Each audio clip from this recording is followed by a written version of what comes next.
Good morning. Welcome to the King's Report for Wednesday, May 30th, 2018, 9th year of Chungi, the 4th month and the 16th day by the heavenly calendar. I'm Tim Elder and Greg Nolan for the second king of Cheongguk, Hyungjin Moon. Good morning, Greg. Good morning. You got a rod. You got a rod of iron. Yes, I have a presentation stand now. Very nice. Is that custom made or? No, it's not custom made. It's a for this gun, you mean, or? Yeah, I mean, where'd that stand come from? It came from eBay. Oh, really? Yes, it came from Montana. Oh, wow. Yes, someone in Montana sold this to me. And it works very well. It's just and that's what they made it? Yeah. These are for AR-15s and for anything with a 223 magazine. Actually, I see. Yeah, I can't quite. This is what it looks like, and then okay. I just put this into the magazine well. Nice, very nice. Yeah. I see. So people can put that in their home. In their home, or anywhere you want to present it, such as on King's Report. Right, or like at a gun store. At a gun store or anything, as a display model. Yeah. Very nice. Yeah. So there are many choices that you can, if people are interested in buying. The weather. That's the beauty of the free market right there. Yes, Sorry, it is. I'm just really enraptured by the... You're enraptured by it. Wow. Well, it is the rod of iron. You're easy. No. It's it's like a beautiful vessel for the rod of iron. Yes. So, very good. Well, the king has commend one. You. Thank you very much.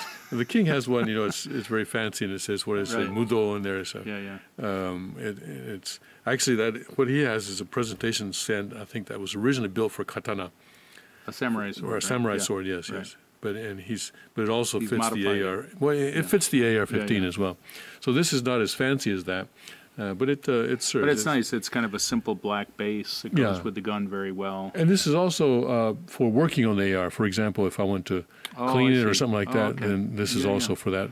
As well. That's a good point, because a lot of times it's difficult laying flat on the surface. Right. So that probably gives you more of an advantage to clean it. Yes. Yeah. Very nice. All right. Well, thank you. We should start selling those. No, just kidding. I'll take a commission. All right. Let's get to the weather. 63 degrees and cloudy at the Cheongguk area right now.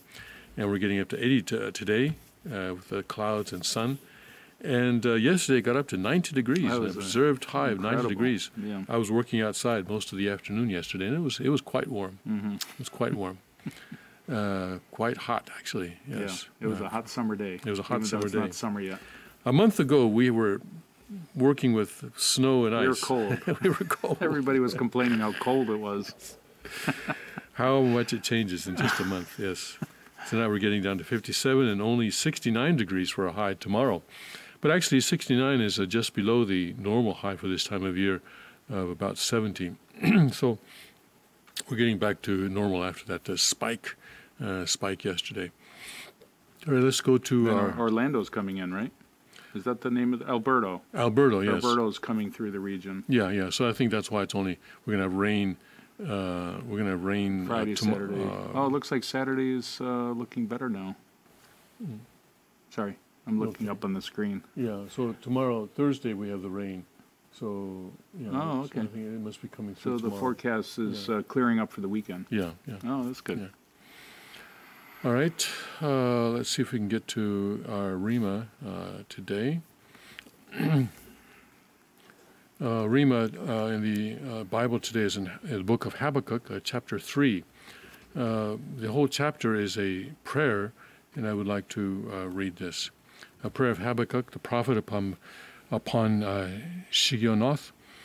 O Lord, I have heard thy speech and was afraid. O Lord, revive thy work in the midst of the years. In the midst of the years make known. In wrath remember mercy. God came from Teman, and the Holy One from Mount Paran, Selah. The glory covered the heavens, and the earth was full of his praise, and his brightness was as the light. He had horns coming out of his hand, and there was the hiding of his power. Before him went the pestilence, and burning coals went forth at his feet. He stood and measured the earth. He beheld and drove asunder the nations. And the everlasting mountains were scattered. The perpetual hills did bow. His ways are everlasting. I saw the tents of Cushan in affliction, and the curtains of the land of Midian did tremble. Was the Lord displeased against the rivers? Was thine anger against the rivers? Was thy wrath against the sea, that thou didst ride upon thine horses and thy chariots of salvation? Thy bow was made quite naked, according to the oaths of the tribes, even thy word, Selah. Thou didst cleave the earth with rivers. The mountains saw thee, and they trembled. The overflowing of the water passed by. The deep uttered his voice, and lifted up his hands on high. The sun and moon stood still in their habitation. At the light of thine arrows they went, and at the shining of thy glittering spear. Thou didst march through the land in indignation. Thou didst thresh the heathen in anger. Thou wentest forth for the salvation of thy people, even for salvation with thine anointed. Thou woundest the head out of the house of the wicked, by discovering the foundation unto the neck. Selah. Thou didst strike through with the staves the head of his villages. They came out as a whirlwind to scatter me. Their rejoicing was as to devour the poor secretly. Thou didst walk through the sea with thine horses, through the heap of great waters. When I heard, my belly trembled, my lips quivered at the voice. Rottenness entered into my bones, and I trembled in myself, that I might rest in the day of trouble, when he cometh up unto the people. He will invade them with his troops. Although the fig tree shall not blossom, neither shall fruit be in the vines, the labor of the olive shall fail, and the field shall yield no meat. The flocks shall be cut off from the fold, and there shall be no herd in the stalls. Yet I will rejoice in the Lord. I will joy in God, in the God of my salvation.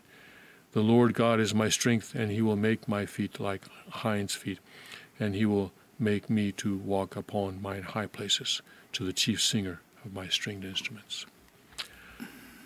So that was Habakkuk's prayer at the end of his book, and at the end of this book. This book has 3 chapters, and in the beginning, you can see that this author is struggling over the question of evil. And it's a question that, people have, it's amazing how little people change. If you read the plays of Shakespeare, when I read Shakespeare, I'm amazed at how similar people were, 500 years ago to or 400 years ago to what we are today. Everybody wants love, and everybody wants sex, and and everybody wants power, and also Habakkuk lived about 2,006, almost 700 years ago, I think, and he was also struggling with the same questions that we are struggling with today. Why is there evil in the world? And why doesn't God just wipe out evil and be done with it? And in the first chapter especially, he's struggling with that. But in this third chapter, in this prayer, basically he is praising God and saying, okay, God, I don't understand. There are a lot of stuff that I don't understand here, but I'll have faith in you. I'll trust you that you are leading us towards salvation. And I really respect the people who lived in the Old Testament age, because we have the sort of the merit of the age. We have the advantage that we have not only Jesus, but we have returning Jesus, returning Christ, our true Father, Sun Myung Moon, is our true parent, and we have, and he has given us a new expression of the truth, where he has explained a lot of stuff to us, revealed a lot of stuff to us that people like this author 2,700 years ago could not hope to understand. When I was in UTS, I was in the first class of UTS, and the men that Father chose for us were almost all people of other faiths, except for Dr. Young-Woon Kim. Our New Testament teacher was a Presbyterian minister, I believe, Presbyterian, anyway, Protestant minister. Our church history teacher was had his PhD on Martin Luther, and our philosophy teacher was a Catholic philosopher, and our Old Testament teacher was a Jewish rabbi. And, these were the kinds of people that Father chose for us. But one thing that they said about the principle was that the idea of human portion of responsibility, this idea alone, they said, was revolutionary for Christianity and Christian theology. Because after many thousands of years, this is how we can explain evil in the world, the human portion of responsibility, and why evil persists in the world, why God doesn't just get rid of evil. And that explanation and the explanation of why God did not intervene in the fall, which is related, are really revolutionary for religion in general, not just Christianity. It's really wonderful that we can be in an age when that kind of thing can be revealed to us. Yeah, it's like God has been falsely accused all these years of perpetuating evil. I think it's very liberating to God that we can now clearly understand that evil really is the result of our doing, and God gives us that responsibility to clean up evil. And so, all these thousands of years, God has been accused of perpetuating evil in the world, and it's really hard to have a relationship with God if He's responsible for evil in the world.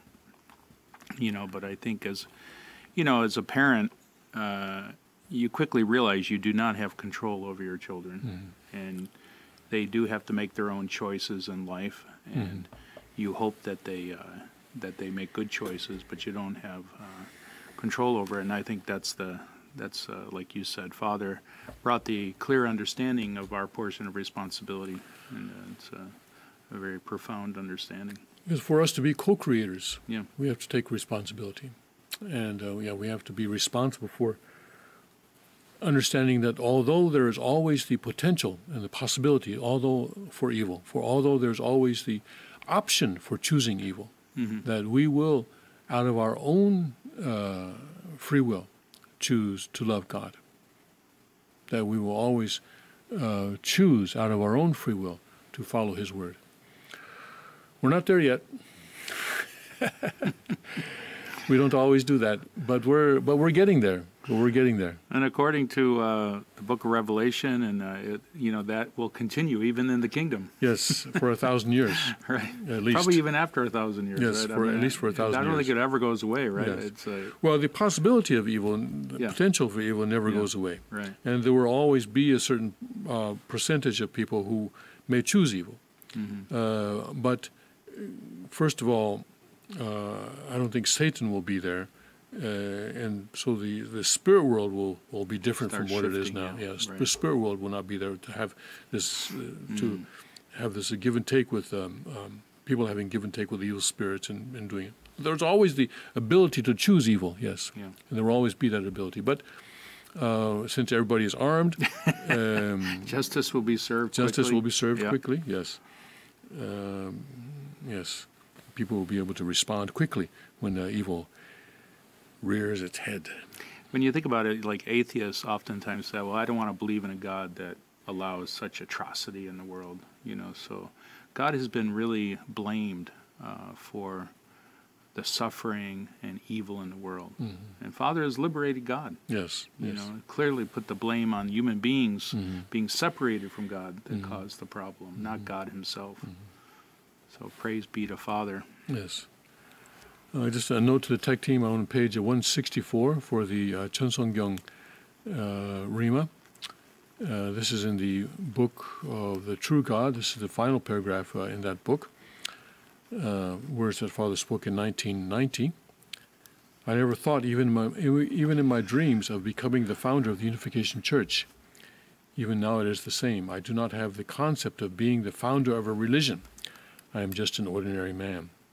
Even today I did not wear a suit or necktie. I am only comfortable in minimal attire. know if that's actually the best translation. When you say minimal attire, what do you think of here? Father I wearing think of simple clothing. simple clothing. You don't think nothing adorned. You don't picture him wearing a bathing suit or something like that. No, Okay. no. Like a minimalist is somebody that believes in not getting all dressed up, kind of thing. You know, so I think it's fine. All right.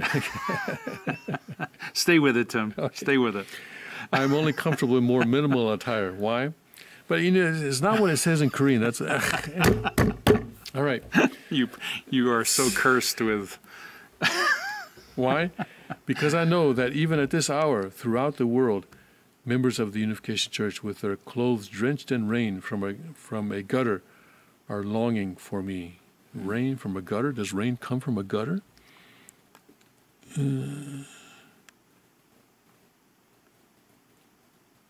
비오는 거리에서. On rainy streets, that's what it says in Korean. Yeah, that's a better translation, Yeah. for sure. I don't see any gutters here in the Korean. Long from wishing me a long life and offering vows. I cannot trample on situations where people are praying for me to receive blessing. Thus, when I open my eyes, I cannot sleep. As the founder of a religion, I feel like a sinner. That is why the Unification Church members cannot ignore me.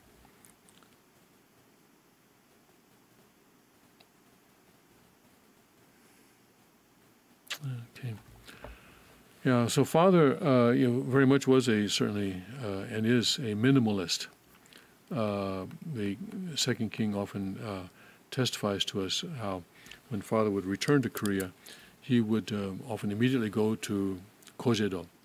Rather than the big fancy palace in Cheongpyeong, he would prefer what he called the Oceanic Cheonjeonggung palace on the island of not Koje, I'm sorry. I keep mixing these things. Komundo. Kojedo is another island, nothing to do with Father. He would go to the Oceanic Palace on the Komun Island. Komun Island is a small island located about halfway between the Korean mainland and Jeju Island. And interestingly, there is a British grave there because at one point Britain stationed they had a ship there, and I guess someone died there, so they just buried him there. And the British ambassador to Korea goes down there once a year to visit that grave. Yeah, interesting. Yeah, but it's a small island there, and Father would often go to that island for fishing and just for meditation. And of course, Father spent a lot of time in the jungles of Brazil and Pantanal and jungles there. And he always preferred to be in nature. And as a founder of a religion, you could say he is maybe unique in that aspect, especially in the modern day. He didn't want the authority, he didn't want the adulation. He just wanted to commune with God and to teach people about God and teach people the right way to live. Yeah. He's a lover of nature. And so, not surprisingly, his son, the second king, is also a lover of nature. Mm-hmm. And he's also quite a minimalist, isn't he? He certainly is. Yes, even going down to Atlanta this time, there's never any discussion of possibility of his using a hotel down there. Only a campground. Even though, as you reported, it's not because of the money, is it? Because campgrounds these days are about as expensive or about as cheap as many motels. Yeah. He likes the fresh air. Mm-hmm. He likes the experience of God in nature. Mm-hmm. You don't get that in a hotel room. You don't get that in a hotel room. It's very toxic. The air is toxic.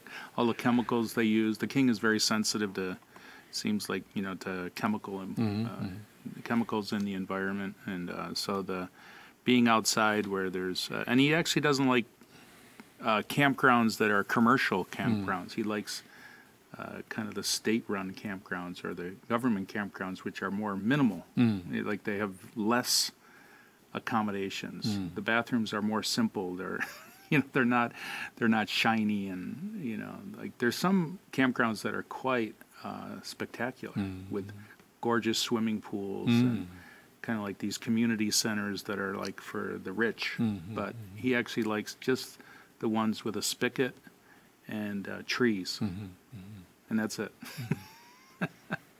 So yeah, I think it goes right along with what Father's spirit is here. And I think the king also is very aware of the heart of the brothers and sisters that are attending Father throughout the world, and wants to honor that. Like Father himself said, I feel like a sinner. I think the king feels that too. It's always kind of shocking, isn't it, to hear Father say that? Or I think when Father says, I feel like a sinner, people will then twist this. I think Family Federation might twist it to say, "Oh, see, look at that. Father was born with sin." But I think we need to understand what Father is saying here when he says, "I feel like a sinner." What's it say in Korean? I'd be interested. Well, yeah, in that. it says that's an accurate translation. Yeah.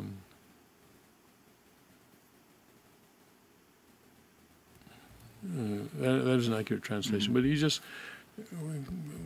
an expression that says, I feel bad. I feel like I'm doing something wrong. I feel like I'm doing something wrong. Yeah.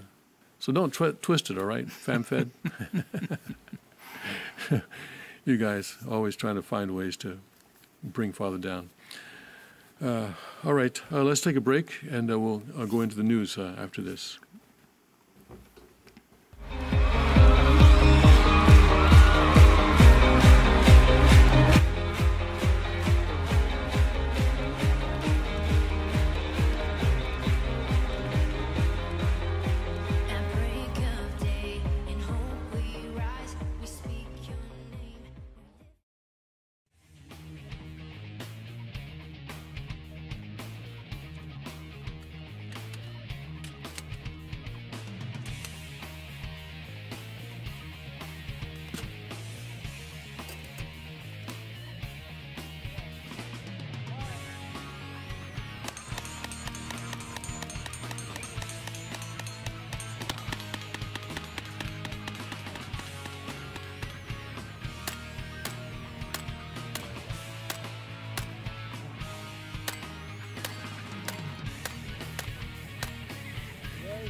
Boy, wasn't that fun shooting this Tommy gun today? It's always fun shooting Tommy guns. This one especially. It's just absolutely gorgeous.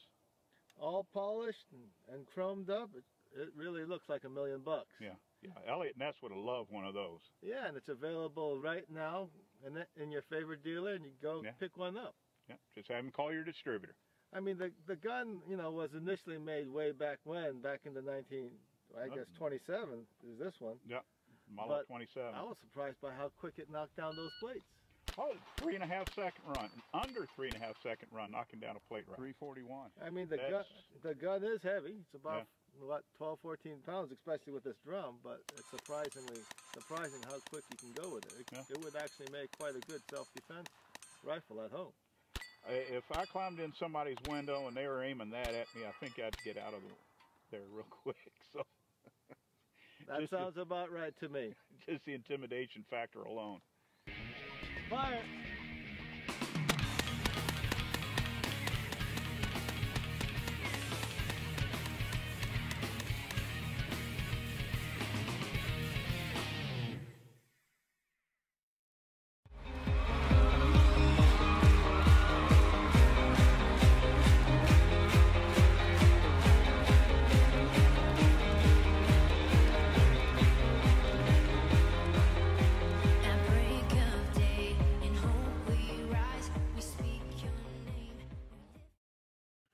And welcome back to the King's Report for Wednesday, May 30th, 2018.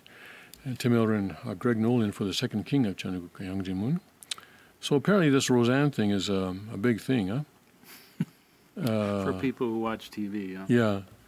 It's so liberating not to have a TV in the house, you know? And when you got kids, it probably is impossible. Almost impossible or impossible. Not anymore. I think with a computer the way with a computer the way it is, okay. You don't really need a TV even if you have children. Yeah. When we were raising kids, I think it was certainly beyond my ability to get rid of the TV. And but anyway, now we don't have a TV, and so things like this, it's like, I mean, come on, so what? So anyway, Drudge, divided states of America, liberals kill Roseanne, conservatives crush NFL protests. Everybody happy now? Valerie Jarrett blames Trump, and anyway, you guys will probably know what that's all about. But anyway. Let's go on to other things. Silence on Melania stokes conspiracy theories. Kardashian heads to White House to discuss prison reform. Dow drops 392 points. Bank rout. Banking stocks, I think that means. Trade threats. Italy chaos. Italy is actually a very serious situation. Partly because Italy has a lot of debt. And as someone was pointing out, if you owe the bank $1,000 or even $10,000, the bank basically owns you. But if you owe the bank $10 million or $1 billion, then you own the bank. And that's the situation Italy is in now. Its debt is so vast that the other European countries, especially Germany, especially the central bank of Germany, is very scared of what would happen if Italy were to sort of go bankrupt. Like Greece did. Like Greece did, yes. Italy is much, much bigger. And Germany had to bail out Greece. Yeah, but Italy is basically too big to fail. Yeah. Can't the Vatican bail them out? Or maybe the Vatican's the problem. If they were to sell all their stuff, maybe all their gold and stuff. A lot of real estate, yeah. But so as you know, in March, two populist parties won, and they worked to, formulate a government, and they succeeded in coming up with a government. But then when they submitted this to the president said, wait a second, it's all good except for this one guy, the economy minister or the finance minister. This guy is a Eurosceptic, can't have that. And so the president, according to his constitutional power, vetoed or disallowed that government to be formed. And so now Italy is in political confusion. They probably don't have to have another election. But the president has appointed a prime minister of his own.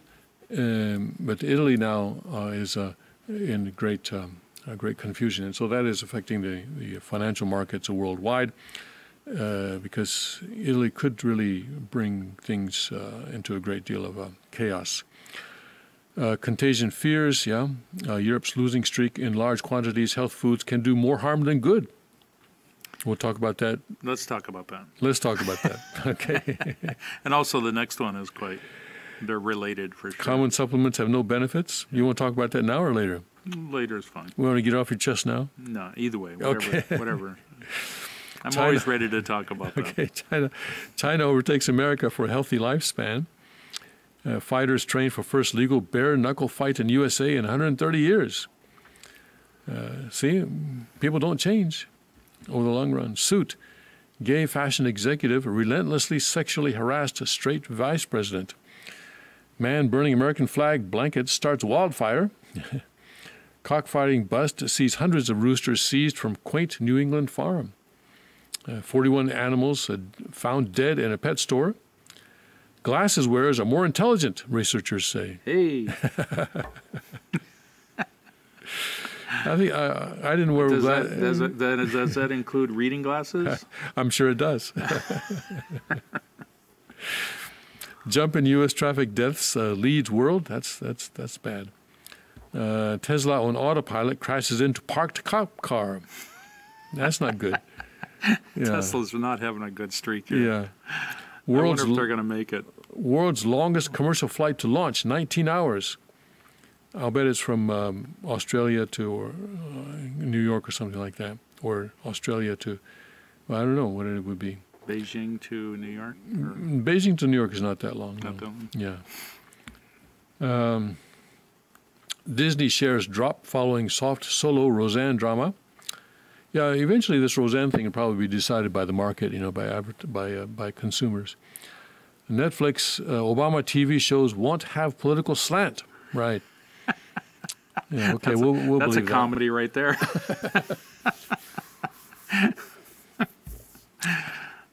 Okay. Even to say such a thing is so ridiculous.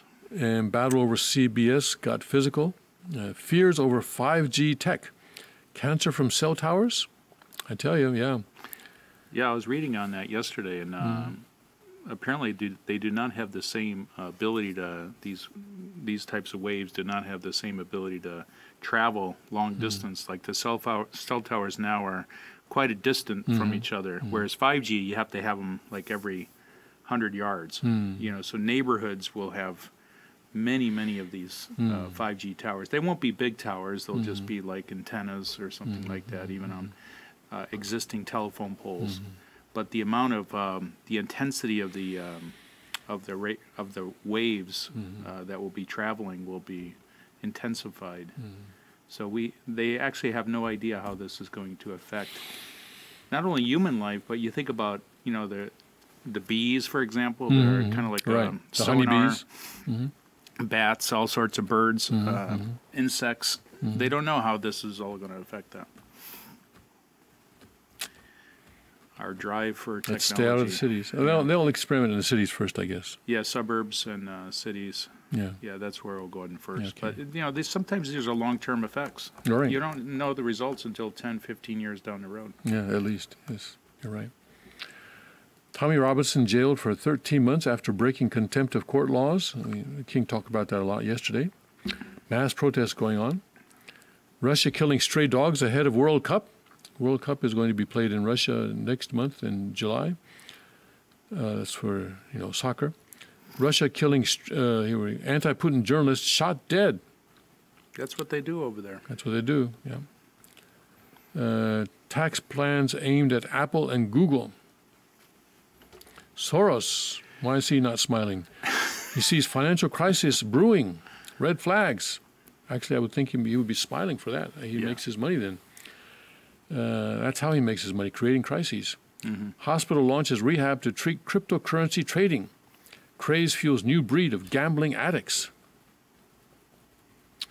Mueller's white hot summer. President accuses of meddling in midterms. New York Times sessions key witness in broad obstruction. Taxi King plea sweetened after Cohen raid. And prosecutor to get 1 million items from lawyers' phones. Hiker who shattered his pelvis survived by drinking urine, I guess, in the California desert. You have to drink something to create pee. Yeah, well, yeah, but recycling. Yeah, I guess so. Run up in home prices, not sustainable. Never is. 1 million still underwater. Robot chef cooks 300 burgers a day. Wow, there you go. It's a dangerous profession being a chef. I mean, it's really tough on the body to be on your feet and knees. Your knees take a big hit, and working over hot stoves all day long. So I guess they're another profession that's going to go away with robots. I don't know, because there's always the artistic element, the artistic element. That's true. Yeah. In some restaurants. I mean, we're talking about a mundane thing of flipping burgers. That's one thing. So some routine functions can go, but I think there's always cooking involves a lot of creativity as well. That's true. And I don't think machines will ever have creativity. Well, we'll see, I guess. I mean, because to have creativity, you must have freedom, and to have freedom, you must have responsibility. All right. Gorsuch shakes up D.C. Supremes let abortion limits stand. That was the Arkansas abortion law that they let stand. Morgan Freeman demands a CNN retraction for harassment story, journalism malpractice. And Weinstein lawyer, inappropriate pressure to indict. Michigan governor resigns amid scandal. Missouri. I'm sorry, Missouri governor resigns amid scandal. North Carolina dam in imminent danger of failing. Evacuations ordered. Strip club mayhem. Patrons grab dancers, steal cash, shoot at security guards. Bet you there was some alcohol involved. I'll bet there was. I'm just yes. guessing. Guessing, yes. Negative Yelp review made life nightmare. Alaska alarmed at skyrocketing gonorrhea cases. Weird reptile-like animal fossil found amid Utah dino bones. All right, those are the headlines. Let's go right back, I guess, to that article. Do you have it out? On the supplements and health foods. Health foods do more harm than good. Well, I think I read that article, and they're talking about... Well, let's go through the article first. Okay. Let's let everybody else know what's going on here. This is the Seattle Post-Intelligencer, Seattle PI. In large quantities, health foods can do more harm than good, it says. Go ahead, dive into your dinner of tuna and brown rice. Let me get this up here a little bit more so I can read it. Just don't repeat that same meal every night. That's the key. Even though these right foods there. are very nutritious, you can get too much of a good thing. Foods high in nutrients can also be high in unwelcome amounts of chemicals, and sometimes too much of such foods can wreak havoc on your health. It's also important to introduce variety into your meals and snacks to make sure you get the balance of nutrients your body needs. Here are some nutritious foods you should definitely be eating as long as you don't overdo it. Brown rice, they list here, I guess, some things here. Brazil nuts, wow. Albacore tuna. Yeah, there's supposed to be a lot of mercury in that, but anyway, okay, yeah, I love that. Coffee, coffee. Hallelujah. Coffee is filled with beneficial antioxidants and can certainly help with alertness. So go ahead and start your day with a Java Jolt, but keep in mind that the average 8-ounce cup of coffee contains about 100 to 150 milligrams of caffeine, and it's best to stay within 400 milligrams of caffeine per day. Okay. All right, go ahead. Tell us about this. Yeah, so, this article is correct in saying, of course, it's a headline grabber, but the key thing, the key statement is this. It's also important to introduce a variety into your meals and snacks to make sure that you get the balance of nutrients your body needs. So that's the key point. Some people, I will not Variety. name them, some people have the same thing for breakfast every day. That's okay, right? As long as that breakfast has a lot of variety in it. Okay. Nuts and seeds and grains and fruit. Okay. I'm good. You are. Yeah, you got your peanut butter, your apples, your oatmeal. So, the human body requires thousands and thousands of different phytonutrients to be consumed every day in order to function at an optimal level. And if people get stuck on eating the same food, it's not good to eat spinach day after day after day. You should be taking in a wide variety of greens every day. That's why these the green smoothies are good, because you can put the bitter greens in with the sweet greens, put in some fruit, and you get a wide variety in a drink. So yeah, like Brazil nuts is a good point. There's a lot of selenium in Brazil nuts, as this article points out, but too much selenium can be a problem. Too much arsenic in brown rice. Do you know arsenic is found in brown rice? I didn't know that. All rice has arsenic. A little bit of arsenic's okay. All rice? Yeah, all rice. White rice, brown rice. Is that naturally occurring? I think it's a natural occurring toxic element, and I'm not sure if it's man-made arsenic or if it's natural arsenic. But certainly too much arsenic is not a good thing. That's not a good thing. So you got to be careful not to have too much rice. But I think the key point is to when you're seeking a healthy lifestyle is how can you get the most diverse, healthy, natural foods in your body in the course of a day. So always seek variety. When you have a salad, don't just have iceberg lettuce. with salad dressing. Spike your salad with watercress and mustard greens and cabbages. If you do that, then your body's getting all the phytonutrients that it needs to function. Okay. Yeah. All right. End of sermon. Okay, well, I think we can have another sermon here. Multivitamins, other common supplements have no health benefits. Yeah, now this is a really important point. Well, let's read through it first. Taking multivitamins or other commonly consumed vitamins and mineral supplements won't actually provide you any health benefits, but they won't harm you either, a new study finds. Researchers from the University of Toronto and St. Michael's Hospital conducted a review of 179 studies on popular vitamin supplements that were published between January 2012 and October 2017. Studies covered a vast spectrum of supplements, including vitamins A1, A, B1, B2, B3, B6, B9, C, D, and E, and mineral supplements, beta, carotene, calcium, iron, zinc, magnesium, and selenium. Multivitamins that contain a wide variety of the vitamins and minerals were also reviewed. The research team concluded that the most commonly consumed supplements had no effect on the person's risk of suffering a heart attack, stroke, heart disease, or early death. We were surprised to find so few positive effects of the most common supplements that people consume, notes Dr. David Jenkins, the study's lead author, in a statement. Our review found that if you want to use multivitamins, vitamin D, calcium, or vitamin C, it does no harm, but there is no apparent advantage either. The only supplements that showed any benefit among the studies were folic acid or B vitamins that contained B6, B12, and folic acid, which could lower one's risk of heart disease and stroke.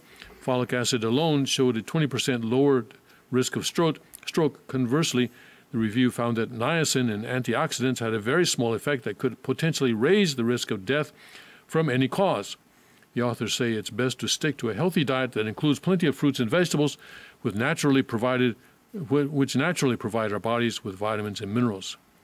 All right. That's it right there. Yeah. That last statement is the key point. I don't know if you know this, but most vitamin supplements are synthetic forms of the vitamin and minerals. They're not the natural form. Like vitamin C is a synthetic vitamin C that you find in... Synthetic means man-made. Yes, that's what I mean. So, I think the key point is that to take God-made vitamin C, which are found in oranges, strawberries, all fruits pretty much have different levels of vitamin C. But they also, not only vitamin C, the thing I don't like about vitamins is they're synthetic. That's item number one. Item number two is that they're isolated out. They're taken out of the natural element, and then they're just one compound. When you eat a strawberry, you're eating like over 600 phytochemicals in one strawberry. So you get the full symphony of vitamins and minerals found in a strawberry, whereas a vitamin C tablet is a synthetic form, and it's only vitamin C. Sorbic acid. So you're much better, like the author here says, the best thing is to include fruits and vegetables, which contain thousands and thousands of the phytonutrients the body needs to thrive. Whereas, and I think also what's happening when you take a vitamin pill, it kind of is giving you a permission slip to eat unhealthy food, right? Like, I'm going to take my my vitamins, and so I can go have my hamburger and French fries now because I got my nutrients through the pills I'm taking.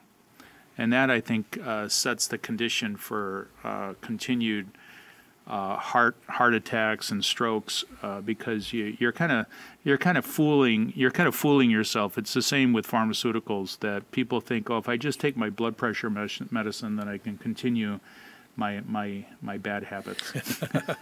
It's like a permission slip to continue bad habits. Okay. Thank you for informing us on health foods and supplements. Let's see. We did the Tommy Robinson story yesterday, and I think today the update is that he feels that he may be assassinated in prison. I hope that he is not. But there's a lot of Islamic possibility, yes. prisoners. Yes. and they could easily send him into a very dangerous environment where he's already received. How many death threats has he received? He's probably received thousands of death threats. I'm sure, maybe yes. millions. Death threats all over the world, and you know, I'm sure they know he's coming into the prison system. These people that would love to take him out. Let's look at the Supreme Court lets Arkansas abortion restrictions stand for now. Washington, the Supreme Court refused Tuesday to block an Arkansas law targeting medication abortions. I'll bring this up a bit. Which threatens to leave the state with only one abortion clinic. Without comment or objections from the liberal justices, the court turned away Planned Parenthood's initial challenge to a 2015 law. A federal trial court judge had blocked it as an undue burden on women seeking abortions, but an appeals court said opponents first needed to estimate how many women would be affected. The High Court ruled in 2016 that a Texas law imposing restrictions on abortion clinics was unconstitutional because it would reduce the number of facilities in operation from about 40 to just 7 or 8.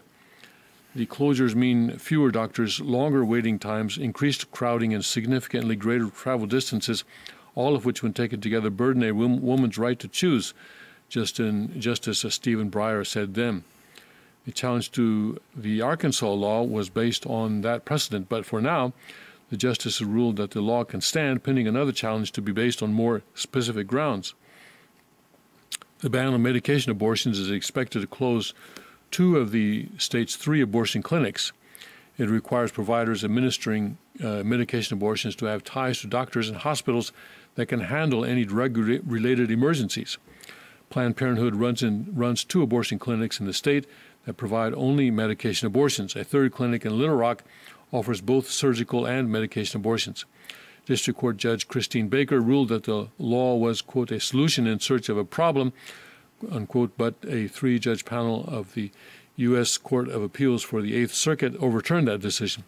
Planned Parenthood told the Supreme Court that the law would make Arkansas the only state to effectively ban medication abortion, a common method of early abortion that has been safely used by over 2 million American women since its approval in 2000.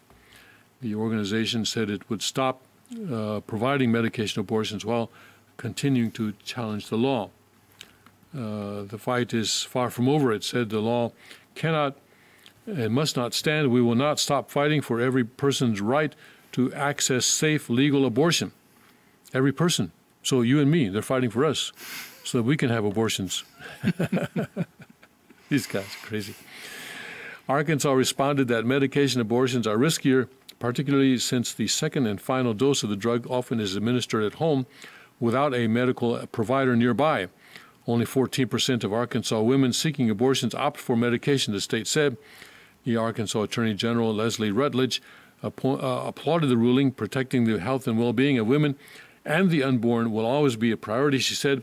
We are a pro-life state and always will be as long as I am Attorney General. Yes, well, that's good news. That's better, I guess. It's always, it's always baby steps forward.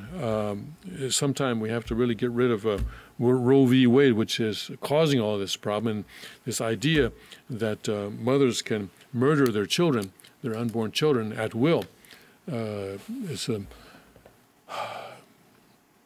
abomination. It's an abomination. We're going through a period in American history when that I'm sure that the future people will look back on and say, how could you have been doing that, murdering children, especially African American children? What is it? 51%, more than half of African American children are murdered in their mother's wombs through abortion. Yeah, it's real genocide. Yes, and it is a dark part of our history, current standing. It's, but I think the answer is to keep Trump in for a full 8 years, and Pence another 8 years, and then the Supreme Court will have the ability to overturn Roe versus Wade. Yes. hopefully before that. I think right now they're one vote short, I believe. I'm not sure about that, but I think it depends on the specific case too. But yes, and of course another answer is the new Constitution, which gives the unborn the same human rights as the born. Mm-hmm. They have a beating heart. Yeah. And well, no, anytime after conception. Yeah. Anytime after in the new Constitution, it's anytime after conception. Yeah. Well, beating heart actually is what I think Ireland is opting for right now.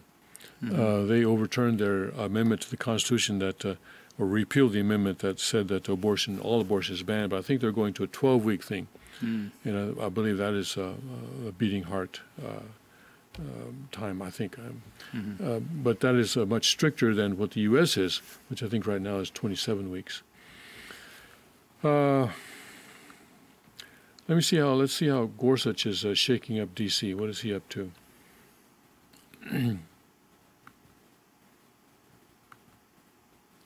We're in the final month of the current term of the Supreme Court, and they're expected to hand down some important decisions this month, or next month, in June, I'm sorry. Let's see. Little Scalia, they're calling him. Watching Neil Gorsuch, a mild-mannered good boy from Denver, become the second most polarizing man in Washington. Gee, I wonder who the first is. Not President Trump, surely. Must be Nancy Pelosi. Oh, she's not a man. I'm sorry. Okay. 2 years ago, the Supreme Court heard a case with bleak implications for the country's labor movement. Now, you have to understand, this is New York Magazine. Yes, yes, New York Magazine, yeah. A California teacher named Rebecca Fredericks decided she didn't want to pay fees to the union that represented her because she didn't want it funding liberal causes. So she sued. If the court ruled in her favor, which no one doubted it would, public employees could choose to stop paying such fees, potentially triggering a vicious cycle of membership flight and financial ruin. But when Justice Antonin Scalia died in his sleep, right, he may have been asleep at the time. Yes.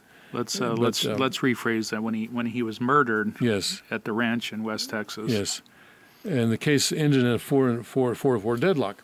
The fees would remain. The unions were spared, at least for a while. In late February 2018, like stagehands striking and rebuilding a set, the Supreme Court did it all over again. The case it heard was nearly identical, except the employee was named Mark Janus and his union was in Illinois. A free market interest group that represented Janus just replaced the I Stand With Rebecca signs with Stand With Mark signs and handed them to people outside the courthouse. This time the conservatives would almost certainly get their win. Poised to break the tie was Justice Neil Gorsuch, sipping happily from a thermos on the stage left end of the bench. Republicans were in heaven. Try funding the modern Democratic Party without union dues, said GOP operative and anti-tax obsessive Grover Norquist, who was milling around the court. Good luck. It was for moments like these that Senator Mitch McConnell in 2016 had engineered the unprecedented nullification of President Obama's nominee to replace Scalia when he blocked a Senate vote on Merrick Garland. To partisan Democrats, McConnell's galling land grab wound up being a fitting antecedent to President Trump's election. First a stolen court seat, then an illegitimate president. This is we the New York. To continue this. This is the New York Magazine. This is absurd. Well, I want to see what's going on here. Then an illegitimate president. Yeah. Give me a break. Yeah, the American media has really changed over the last 2 or 3 years. They've given up any semblance of objectivity. New York Times even apologized to its readers after the election, saying that from now on we're going to be objective, but then haven't changed. They keep on being unobjective. But it's amazing, though, that day after day, hour after hour, President Trump has been attacked by the... Over 90%. Yeah, over 90%. And yet his popularity in the Rasmussen Daily poll is about the same, sometimes a little bit higher, sometimes a little bit lower, than Obama was at this time in his presidency. In other words, a year and 3 months or so. And I think Obama's had 90% favorable articles written about him in the mainstream. So press, yeah. What's going on here? There's this, why? Should all the media people just pack up and go home? Are they not having any influence at all? Well, Trump is doing something that no other president has done. He's directly communicating with the American people on a daily basis. Yes. I wonder if that's going to be the new norm for presidents. Well, you know, FDR did that too, the fireside chats. Yeah. And he was maybe the first, right? maybe he was the first one to do this, to use the technology of radio, which was really high tech back then. And he used that. And I guess all presidents have used whatever technology was available at that time, whether it was, I don't know what, Pony Express or whatever. I don't know, but they've used whatever technology was available. Railroads. People would go around, you know, speaking off the back of a railroad during campaigns when railroads were in their heyday. It used to be, you know, that presidential candidates did not campaign for themselves. It used to be that way, way back when. They let other people campaign for them, and they sort of sat back and said, you know, I'm just waiting for the will of the people. Public servant. Public servant, you know. If you want me to, I'll serve, but if not, then that's okay too. So it was a very, very different political culture back in the early days of America. I don't know if that kind of culture will return in Cheongguk. It would be good if it does. Yes. Well, I think so. In Cheongguk, it will be really going to the diners and shaking hands with people and having conversations with people and realizing what your constituents are concerned about. Well, in Cheongguk, most of the campaign will be done by the members of the House of Representatives, right? Who each of whom represents a population of 2,100. And if you figure how many of those 2,100 are actually going to be eligible to vote, we don't know, because each state will decide on its own who is qualified to vote. It's not like now with the U.S. It's I think it's across the country. It's 18 and older. But in Cheongguk, each state will decide who is eligible to vote vote in elections. So out of that 2,100, if you just assume that it will be the same proportion of the population that is the case in the U.S., I looked it up, and it's about 2/3 of the U.S. population is eligible to vote. So that would be out of 2,100, that would mean 1,400 is eligible to vote. So out of 1,400, even if all 1,400 go to the polls, assuming a 100% turnout, which never happens, but assume it does, you only need 700 votes to get elected, 701, if it's 1,400. In reality, maybe less than that, maybe 600 or something like that. So, yeah, you should be able to shake 600 hands, 700 hands. Without spending billions of dollars. Without spending billions of dollars, yeah. And so that is the way that money, the role of money is drastically reduced, almost completely eliminated from politics. And I think that's really an ingenious way to do it. Yeah. And then the way the president is chosen also is that it's done in a very short period of time. And, you know, anyone who has 10 supporters within the House of Representatives is automatically a candidate. You do your first round. Top 7 survive to the second round, assuming no one gets 50% vote, right? As soon as someone gets 50%, then the whole thing is finished. Then seven people go to the second round, 6 people go to the third round, and you just keep on knocking off one.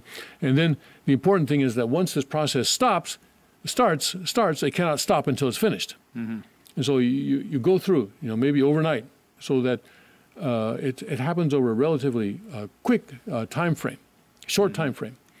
And so that, again, the media, the money, the mega donors, special interests, they don't have time to inject their influence there. And in the beginning, you know, you don't know who's going to be the candidates, well, maybe we'll know who's going to have 10 supporters, but maybe in some cases they will know. Maybe there is someone who's really outstanding, maybe a George Washington who really commands the respect of the entire country. George Washington is the only president to be elected unanimously in the Electoral College. What an important figure he was in our history. Yes. All right, let's see. Shall we take a break now? Yeah, why don't we take a break and then we'll come back and finish up the show. All right.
Boy, wasn't that fun shooting this Tommy gun today? It's always fun shooting Tommy guns. This one especially, it's just absolutely gorgeous. All polished and chromed up. It really looks like $1 million.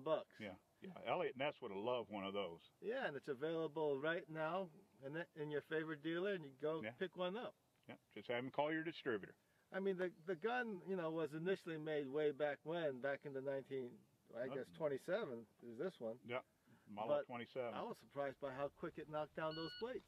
Oh, 3.5 second run, under 3.5 second run, knocking down a plate right. 341. I mean, the gun is heavy. It's about what 12, 14 pounds, especially with this drum. But it's surprising how quick you can go with it. It would actually make quite a good self-defense rifle at home. If I climbed in somebody's window and they were aiming that at me, I think I'd get out of there real quick.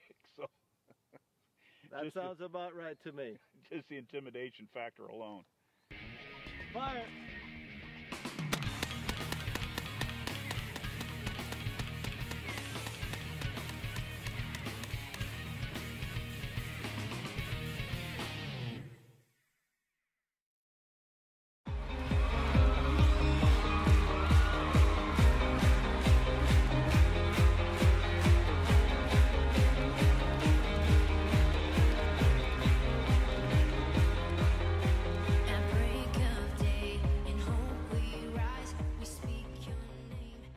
Welcome back to the King's Report for Wednesday, May 30th, 2018. And Greg Knoll has an important report. Okay, this is George Soros is in the news in Bloomberg. Soros sees new global financial crisis brewing, EU under threat.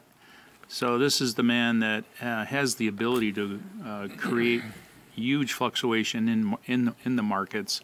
And this is what he has to say. The surging dollar and capital flight from emerging markets may lead to another major financial crisis, investor George Soros said, warning the European Union that it's facing an imminent existential threat. Existential threat. Yes. So this is the man that has the ability to pull a lot of. He's the puppet master. Yeah, he creates crises. He in order creates to make crises, money. Yes. right? So he's predicting it, and I think what we're seeing here is Trump is having too much success. Mm-hmm. And so one way to plunge his popularity right before the midterms, as you brought up during the break, is to have some kind of financial crisis happen in the United States and throughout Europe and then blame it on Trump. And this is basically what he's doing here. The termination of the nuclear deal with Iran and the destruction of the transatlantic alliance between the EU and the U.S. are bound to have a negative effect on the European economy and cause other dislocations, including the devaluing of emerging market currencies, Soros said in a speech in Paris on Tuesday. We may be heading for another major financial crisis. So I think the stage is being set for a major dip in the economy, both in Europe and the United States, and then the strategy is to blame it on Trump for his policies, his protectionism that he's been promoting with China and pulling out of the Iran deal and distancing himself from the EU. These are all things that are going to cause this financial crisis, and then the stage will be set for the Democrats to have a more favorable outcome. Well, not just Trump, but I think Soros wants to send a message to all freedom-loving people. That's true. That you don't want freedom. Right. Because freedom causes confusion and chaos and look what you've done. Right. Basically, Right. Look what you've done. He's going to slap. He's going to slap the freedom-loving hand. Yes. Because he's also speaking out against Italy. Because what's happening in Italy now has some central bankers are worried. Italy is trying to, the people that were going to form a government were going to appoint a finance minister or economy minister who was a Eurosceptic, and the president wasn't going to have anything to do with it, and so he used his constitutional power to veto that. But that kind of a situation in Italy has many people worried, because now probably I think those parties will actually gain in popularity. They'll probably have an election later this year. They say that they'll wait until everybody's been on vacation and come back, and maybe in late August or something like that. There might be an election. But and right now there's a sort of a technocrat appointed by the president who's acting as a prime minister. But over the next several months, Italy, the situation in Italy could get worse from the Soros's point of view. From our point of view, I would say it's not worse. And yeah, sometimes freedom does cause pain. Freedom is not free. It's an important thing to remember. Freedom requires sacrifice. Freedom requires commitment. But we still seek freedom because freedom lets us be human beings. If we didn't have freedom, we wouldn't be human beings. So Soros is wrong in putting absolute priority on stability. And that, by the way, is also Xi Jinping's priority, stability. Yeah. Xi Jinping has said often that the thing that China brings to, the thing that the Communist Party brings to China is stability. And of course, weak people like stability. Yes.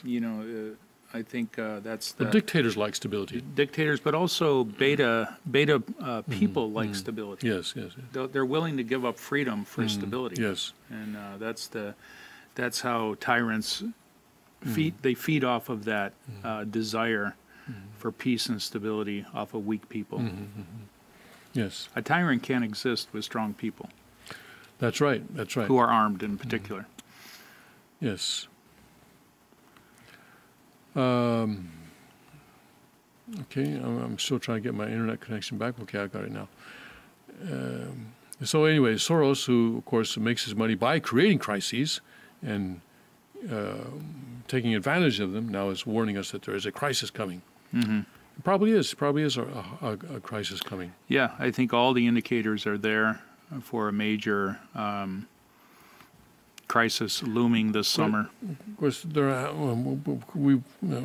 been indicators for crises for quite a while now. Though, yes, these bubbles, no one knows when they're gonna pop. Yeah.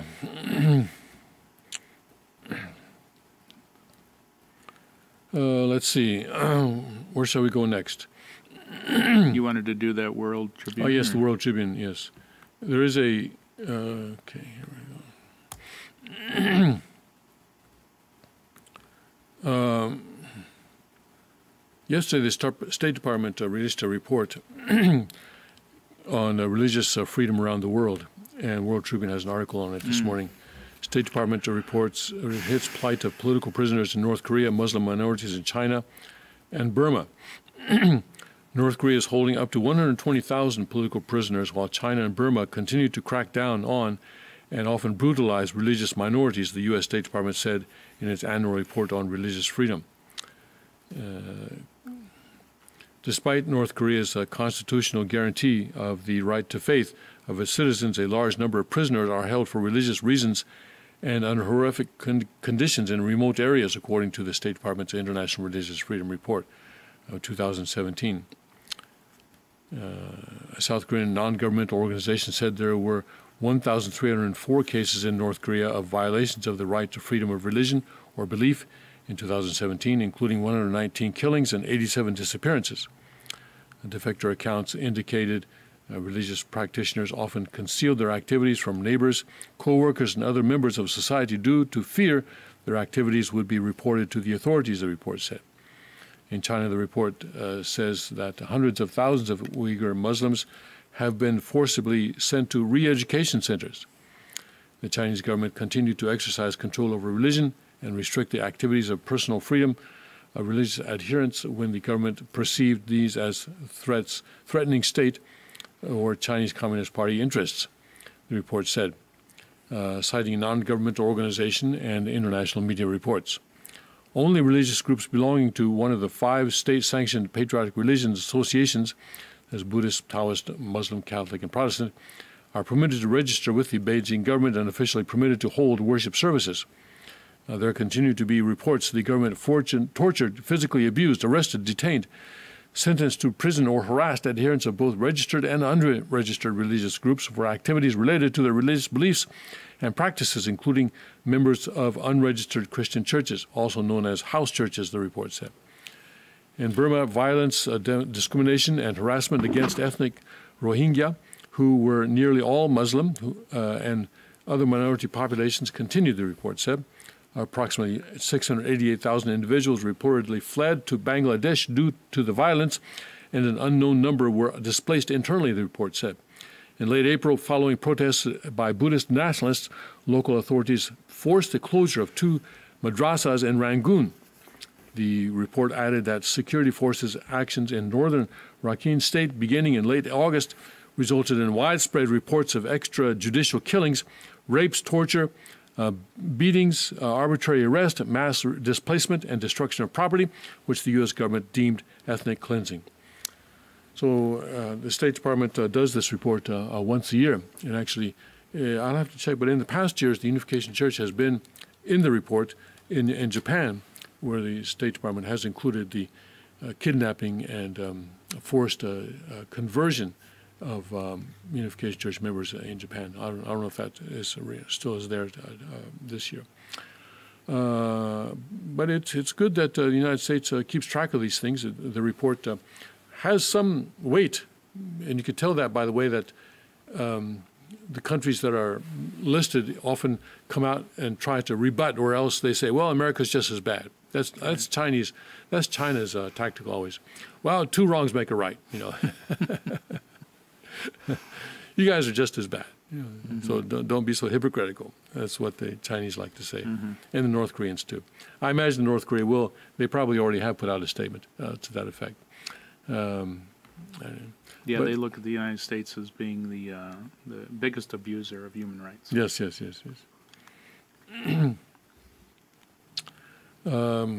and then the other one that I wanted to do here is, let's see here.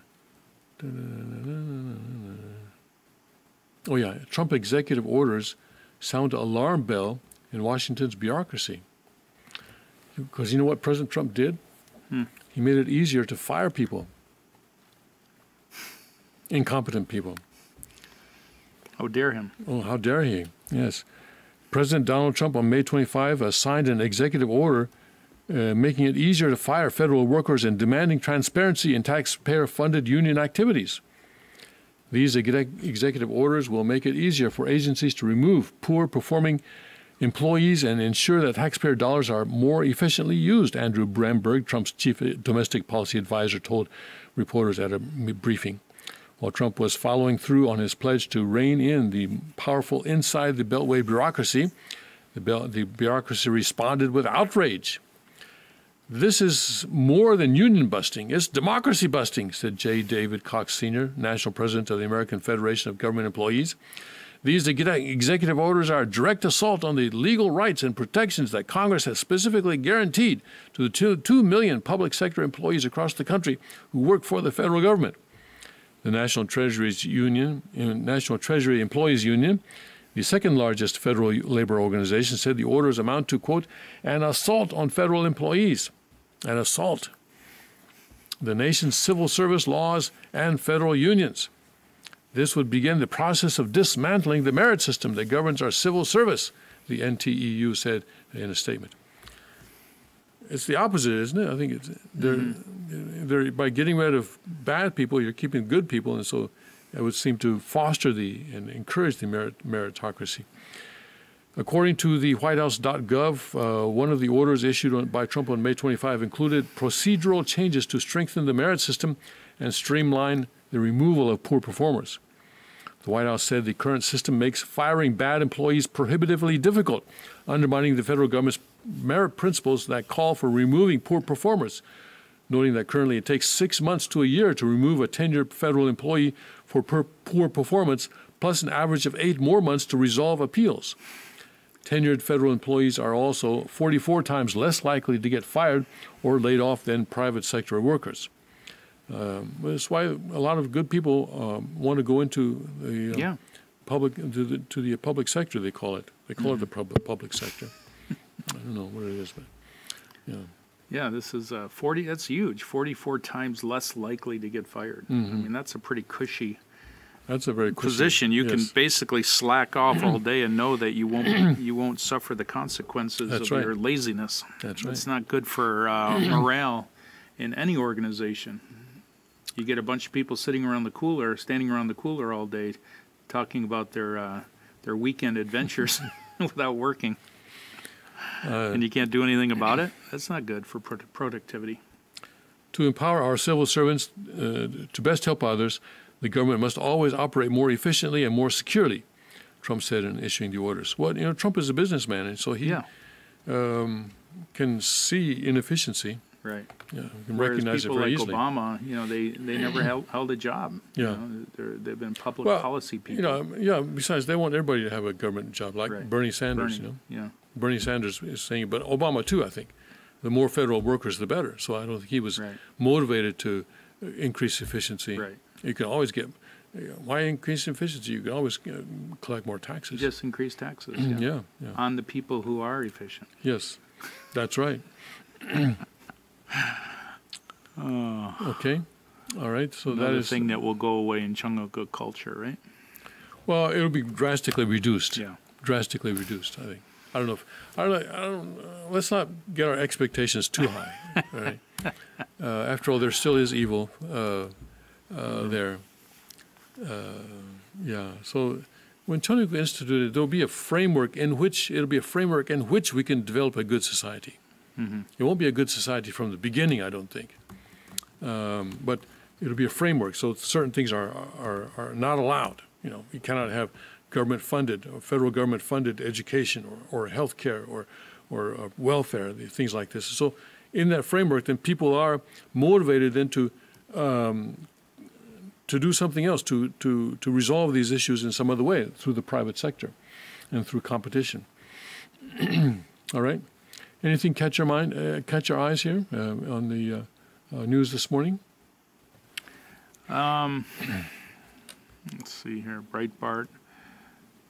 We haven't looked at Breitbart.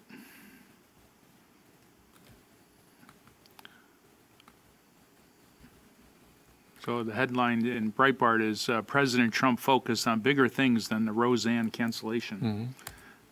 I think this is from the liberal viewpoint, the cancellation of the Roseanne show is a huge victory. Huge victory? Yeah, because to them it represents all of the Trump followers. The Roseanne show represents your classic Trump voter. So to be able to call Roseanne a racist is like being able to call all Trump supporters racist. So to them it's a huge victory, and I haven't looked into that story. I didn't watch it. I guess I missed my chance. Roseanne was your typical deplorable kind of viewer, from what Hillary would describe as deplorable. And so I think that's why this is in such headline news throughout mainstream media, is because it represents a great victory for shutting down this deplorable population. It was the #1 show with the ABC. It quickly, the first viewing, it became #1 and it stayed there. And she represented more classic conservative views on the program. Kind of like she wasn't politically correct at all, and that programming was not a political correct program. So it had a lot of popularity. It's unfortunate she went on this rant and just destroyed her career, at least for the time being. And I'm not sure. Well, she's blaming it on Ambien, the sleeping pill. Oh, is that right? Yes. Oh, that's another story, is how these pharmaceuticals affect mood and there you go. Yeah. But of course, the drug company will not be blamed for this. No, of course at not. all. Before we end, let's quickly go through what's happening in Brazil, an update on that. Oh, yeah, that's a serious We just got a new story in on Brazil. Brazil faces calls for return to military dictatorship amid truckers' strike. Days into shutdown that began over fuel prices, some protesters call for military intervention to put the house in order. So this is always the easy solution that people are tempted to fall back on, isn't it? Yeah. It's, freedom is too difficult. It's Right. just too difficult. Too much responsibility. Too much of a hassle. Don't have time for it. Hundreds of truckers and their supporters had gathered at a gas station on a highway near Sao Paulo for a rally in support of a nationwide protest that has brought South America's biggest economy to its knees. But among the slogans and Brazilian flags were signs not usually seen at strike demonstrations.